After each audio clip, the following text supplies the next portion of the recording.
Hi, everybody. So, all know I had a discussion with Vegan Equilibrium, um, and I basically was explaining how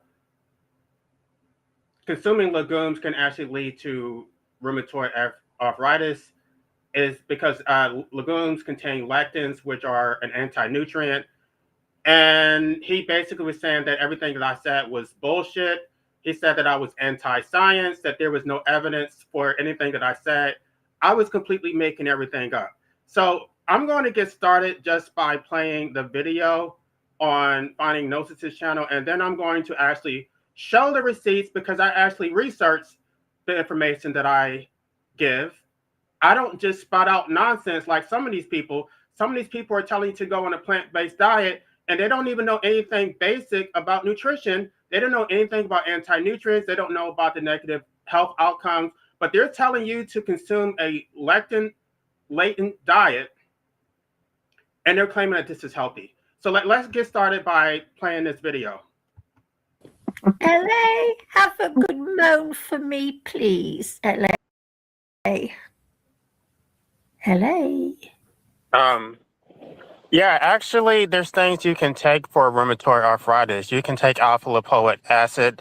There's like several of them, but I would think that the strongest one you can take or the most potent and effective is alpha-lipoic acid. I had it some years ago, and of course, it's something that you have to manage for the rest of your life, but you don't have to deal with it. You can actually eliminate the symptoms. Yeah, but thing is, but I've had mine for past 30 years. 30 years ago, all this information didn't exist. Yes, I'm fine now.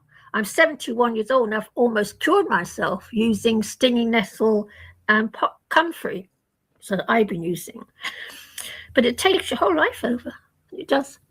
Well, but a lot of it has to do with your diet also. I mean, unfortunately. Oh, no, life abolitionism. I lead a very, very low inflammation diet. Very low. I don't. Are you sure? I mean, okay, I'll leave it at that. I mean, you don't want to be insulting because they think that a plant-based diet is healthy. And I mean, I understand that they take it seriously, but at the same time, a lot of them are not being told information about anti-nutrients. So they're being told that meat is unhealthy and that a plant-based diet is healthy. All anti-nutrients are plant-based. There's not a single anti-nutrient that is, well, that's not necessary. I guess no, lactose is not an anti-nutrient. You can become lactose intolerant, but there's really nothing that is animal-based that is an anti-nutrient. I'm not going to give a whole spiel about anti-nutrients. For the purpose of this live stream, I'm only going to talk about anti-nutrients. I mean, the specific lectin as an anti-nutrient. I mean, I try to be pedagogical, but at the same time, it's not my responsibility to educate people. Like, if this is your diet, then you should know some basic information about the diet that you are advocating for other people to adopt. If you're telling people to eat a whole bunch of legumes and you don't even know that they contain lectin, that is a problem. My diet. No, it's to do with it's genetic. I've got the type that shows up in blood tests. It's partially genetic. What it is that you have a genetic marker which makes you intolerant to lectin. And I'm going to get to the studies in a minute, but it's partially, but it's primarily driven by your diet. It's genetic. Unfortunately, peanut butter has lectins, and lectins are inflammatory, and it can actually lead to leaky gut. So what about all the meat eaters that have rheumatoid arthritis? No, this is what they always get wrong. Most meat eaters are omnivores. They're not on a carnivore diet. So even if they are omnivores, they're still consuming a high amount of lectins and other anti-nutrients. So you can't say, well, what about the meat eaters? Because they're probably consuming a comparable amount of peanut butter or beans or other legumes, just like anybody else. So unless you're going to completely eliminate all of these anti-nutrients, then you can't, it's not a fair comparison. No, actually, you're wrong. See, because I was actually trying to talk to Chickpea because Chickpea was talking about her rheumatoid arthritis.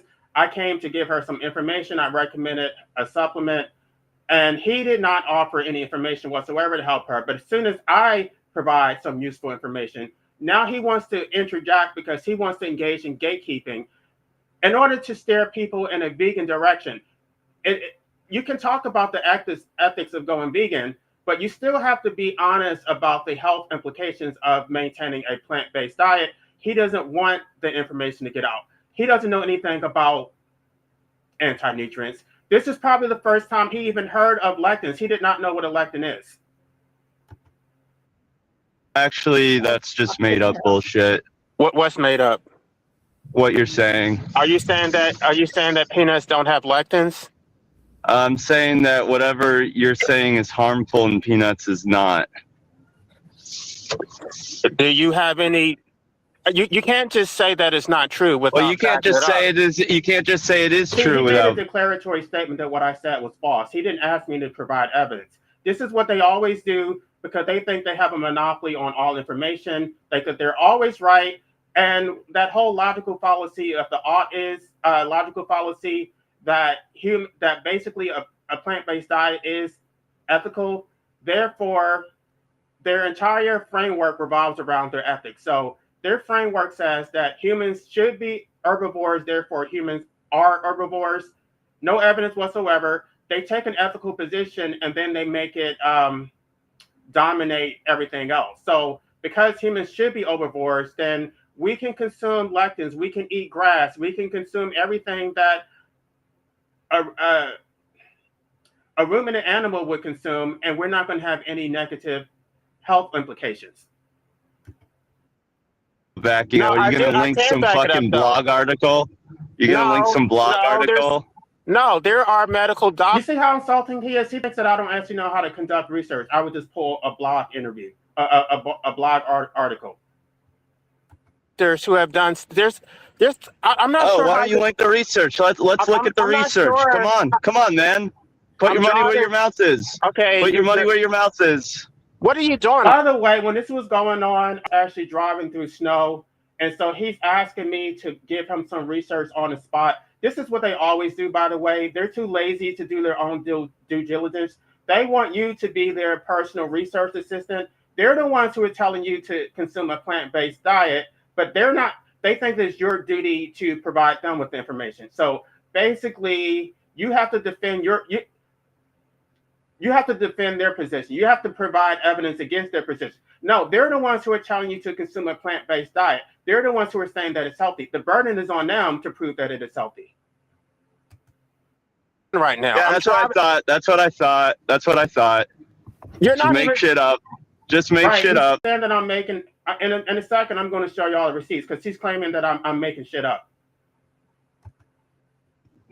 Okay, this is ridiculous what you're doing right now. I'm driving through snow, and I wanted to have a quick conversation with Chickpea.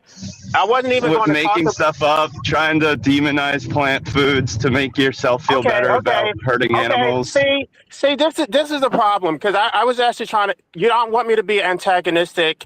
And right, because he said that I was attacking him. His feelings were hurt. He was being a snowflake. And I came on trying to be cordial, and now all of a sudden he wants to attack me. But then when I go on the offense, all of a sudden everybody wants to cry and talk about how, oh, I'm attacking everybody. Whatever, be cordial. But you're pushing me in the opposite direction. You're forcing me to be more anti-vegan, and now you're forcing me to do content where I'm going to have to talk about the anti-nutrients and plants, and then you guys are going to be more. I absolutely did not want to talk about this, but the more they try to gaslight me and say that I don't know what I'm talking about, they're forcing me to go further in the opposite direction because you guys don't. I mean, a lot of people don't want to know this stuff, and that's fine. You don't want to know, but for a lot of people, your eyes need to be woken up to where you're actually consuming, and you think that the problems you're having has nothing to do with your diet. They absolutely do. More upset with me. You're forcing me to do this. I was not anti-vegan until you started doing this stuff. What you're doing right now, you're saying that I'm you don't even know about anti-nutrients. Sure. You don't know anything about anti-nutrients. Sure, yeah. Okay. I put to do this, yeah, of course. I'd just like to say, okay, now I eat a very healthy lifestyle. I'm 71 years old. I've outlived quite a few meat eaters, I would say. I also know quite a few meat eaters who got RA. Again, those meat eaters are omnivores. They're consuming a plant and meat based diet. I'm not even going to play this entire video. Let me start by going. This is from the Kaplan Health Institute, and I know this isn't a primary source, but I'm going to get to the actual studies in a second. Lectins and autoimmunity. You may have heard about lectins lately. They've received more attention in the media for their possible adverse effects on health. For some people, lectins can cause issues, especially with digestion. That's why some people benefit from reducing or eliminating lectins from the diet. What are lectins? Lectins are just a form of anti-nutrients. Again, I'm not giving a full review of all anti-nutrients. This is not nutrition. Although I did take a nutrition course, I'm not an expert to actually be an authority on nutrition. So what exactly are lectins and what is their link to autoimmunity? They're proteins that bind to carbohydrates and are found in almost all organisms, including plants, animals, and microbes. Found in all plant foods, lectins are found at exceptionally high levels in whole grains, legumes, seeds, nuts, and nightshades. I've talked about nightshades in the past. Nightshades can lead to, they can lead to eczema. I had psoriasis because I was consuming raw peanuts and I didn't make the connection. No doctor was able to help me. I went to several doctors, and I'm not even going to tell y'all what I did to cure myself of psoriasis, because you would say that is unethical, but it is what it is. I did it, it worked, and now my skin is clear. The type of lectins in these foods are called, I'm not sure how, agglutins and prolamins. Lectins are considered anti-nutrients because they can interfere with the absorption of other nutrients, including calcium, iron, phosphorus, and zinc. Lectins can play a part in plant defense against plant-eating organisms. This is what you guys don't understand. So because of evolution, plants have evolved, they have their own defense system. And their defense system is that they produce their own chemicals, which are called anti-nutrients, which prevent the overconsumption of plants. So that's how they defend themselves against overgrazing. If you were a ruminant animal, or if you were an herbivore, you actually have the ability to process those anti-nutrients because your body ferments those anti-nutrients and makes the actual nutrition more bioavailable. But if you're not an herbivore, if you don't have a large stomach, a 4-chamber stomach like a deer or other ruminants, then you don't have the ability to ferment plants, and you don't have the ability to process those anti-nutrients. There are healthier ways. It's all about it's all about how food is prepared. But if it's not prepared properly, if you're just consuming a whole bunch of legumes, then you're going to have some problems. Now, I'm not going to go through. Let me just quickly. Lectins can become harmful when they block the absorption of nutrients in the body because they bind to carbohydrates like sugar. Some lectins contain poisonous compounds such as ricin. Lectins can bind to your gastrointestinal walls and cause abdominal pain, diarrhea, vomiting, especially the lectin known as I don't know how to pronounce some of these medical terms. I'm going to get to the studies because I'm not going to be here very, very long. Let's get to this first study. All right. Reevaluation of dietary interventions in rheumatoid arthritis. Can we improve patient conversions around food choices? You guys are going to have to do your own due diligence. This is just a quick overview. But if you're actually interested in your health, then you have to research this yourself. It's not I know I've been spoon feeding people information, but at the same time, I still have, I can't be your research assistant.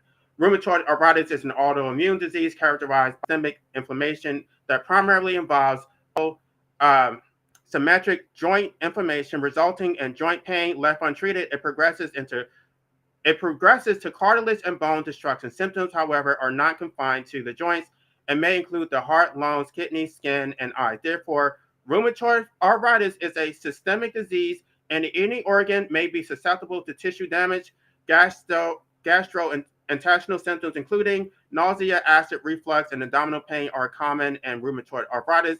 And rheumatoid arthritis patients can also often exhibit disruption to the normal, well-balanced microbial ecosystem, along with increased immune cell infiltration within the lamina propria. Now, what this study is going to show is exactly what I said during the whole discussion. It leads to leaky gut.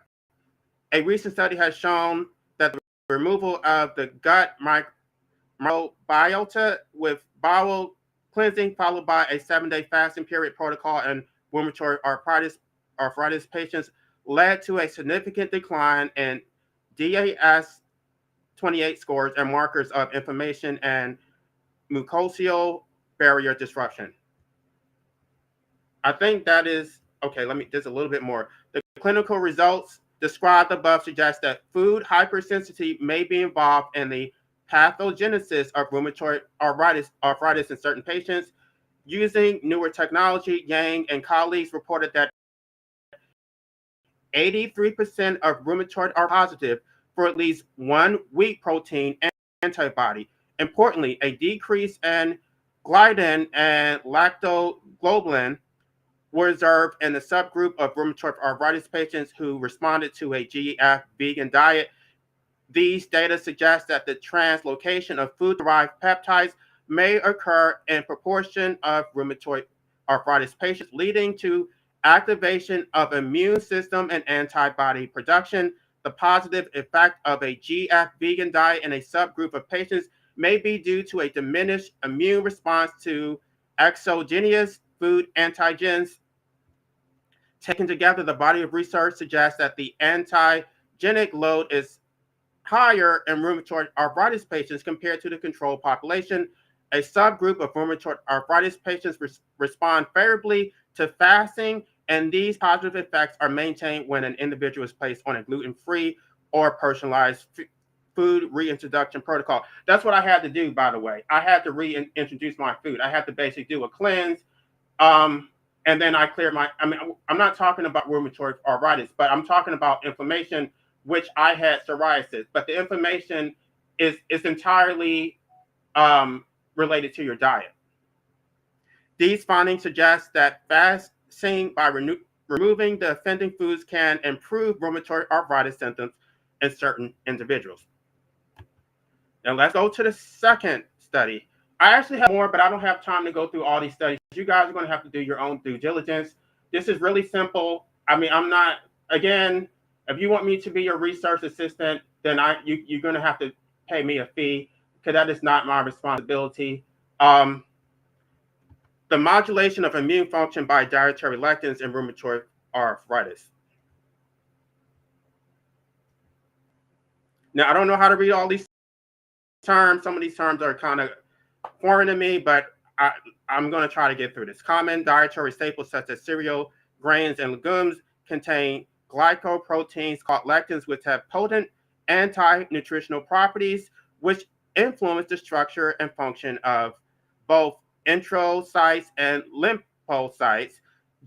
Wheat germ, agglutinin, and lectins in general bind surface lichens on gut brush border epithelial cells, causing damage to the base of the villi, which I actually took a class which they were trying to teach us how to read some of these medical terms, which includes the disarrangement of cytoskeleton, increased endocytosis. I know I'm probably butchering a lot of these words. Not only dietary lectins increase gut permeability. When they talk about gut permeability, they're talking about leaky gut. Y'all thinking I'm making this up? He said that I just pulled this stuff out of my ass. Here's the science. Thereby allowing increased patches of dietary and gut-derived bacterial antigens into the periphery. They may also cause a bacterial overgrowth, which facilitates the preferential growth of gut bacteria, such as, I'm not reading that. A dietary lectin derived from kidney beans causes accelerated erythrocyte cell turnover, which leads to an increased in proportion of juvenile cells,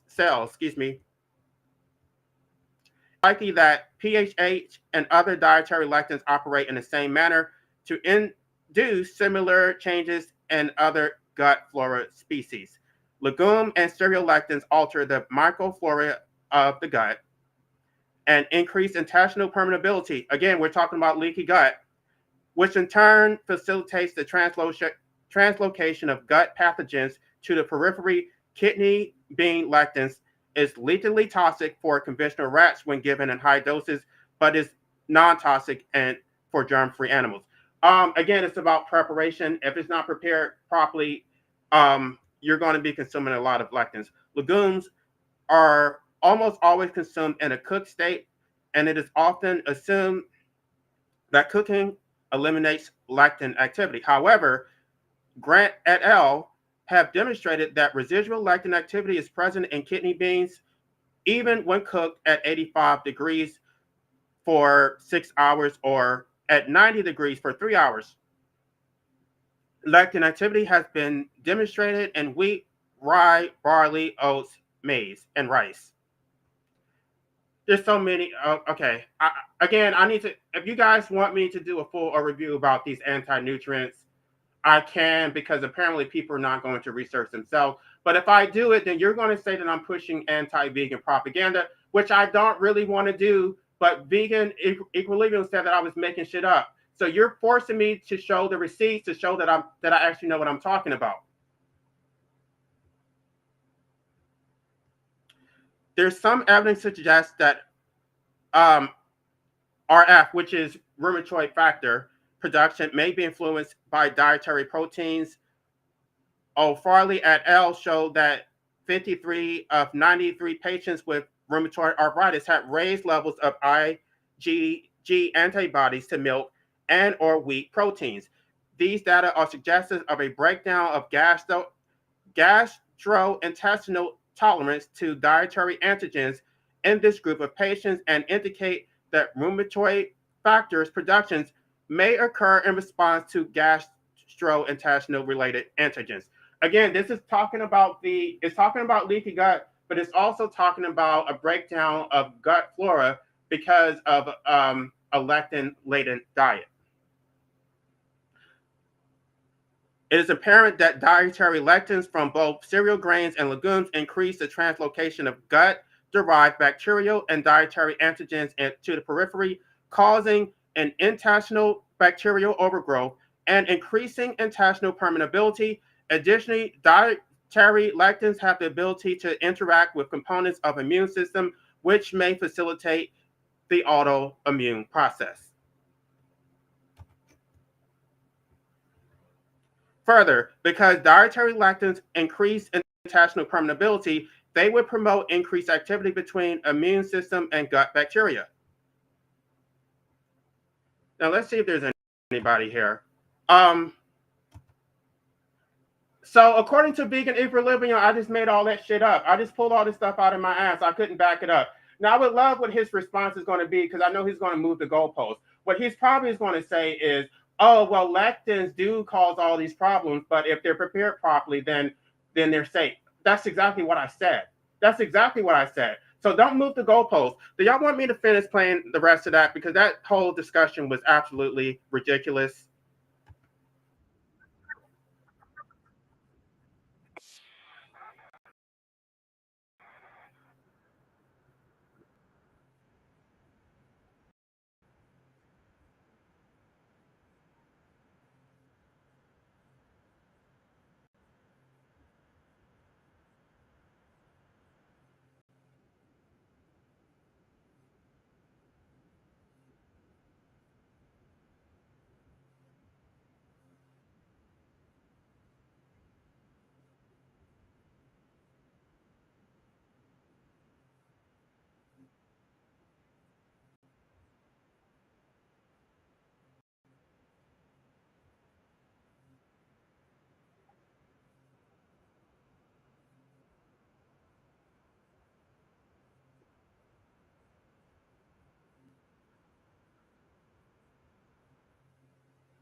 he said I just made stuff up.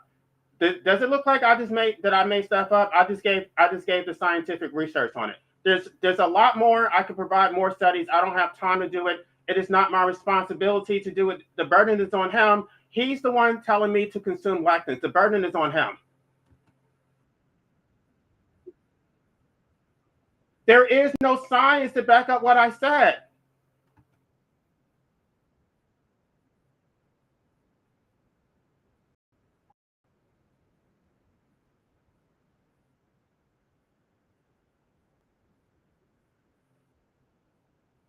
That's pseudoscience. Y'all hear this shit? It's pseudoscience. I just pulled this out of my ass. I don't know anything.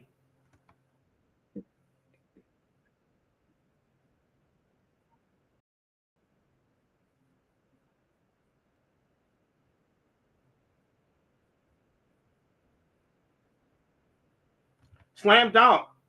Pull up. Pull up. Slam dunk.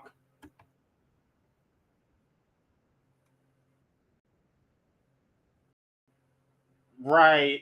I could say something really nasty. I'm not going to do it because I'm trying to be somewhat pedagogical here. Um, no, you're the one who doesn't even know what a lectin is. So I would say that you're the clown. You don't even know what the hell you're consuming, and you're telling other people that this is a healthy way to live.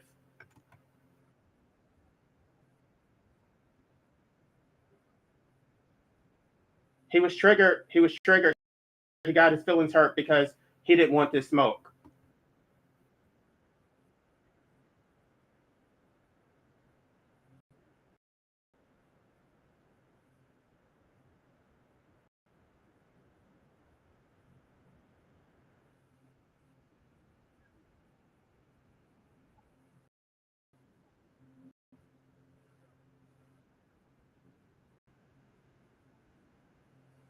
And we had this whole conversation about this whole misanthropic approach. They're saying that their misanthropy is actually more effective. That if you just shame people, if you bully them, that is the most effective way for vegan advocacy.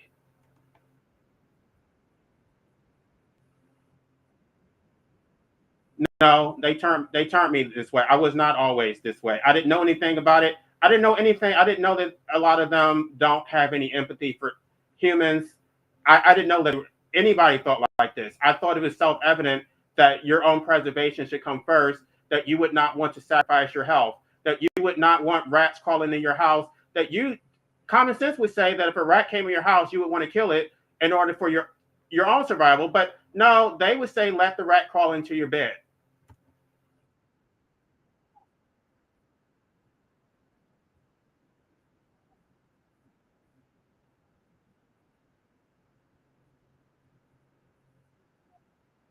I wasn't talking about him specifically. I was talking about the group of people who were piling on.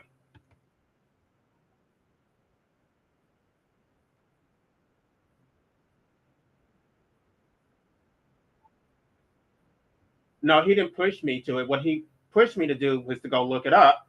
And then I came to the conclusion that the bullshit that he was saying was the actual pseudoscience.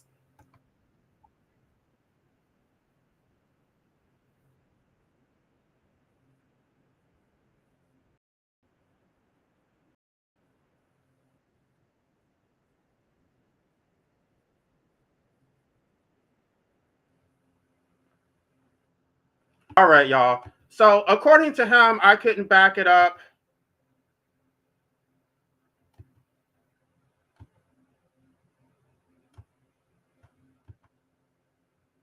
Wait a minute. What are you saying? You can't hear it? Why is that happening? I don't understand. All right. Well, I'm going to go ahead and end this live stream. I don't know why you guys couldn't hear it. It was playing the entire time. All right. It's not just allergies though. It's the actual plant-based protein which binds to carbohydrates and it leads to inflammation. It destroys your gut flora. It leads to an overgrowth of bad bacteria, which is highly inflammatory. So it is what it is. I would be interested to see what his response is going to be. I don't know why you couldn't hear the video, but with that being said, I'm going to go ahead and end this live stream.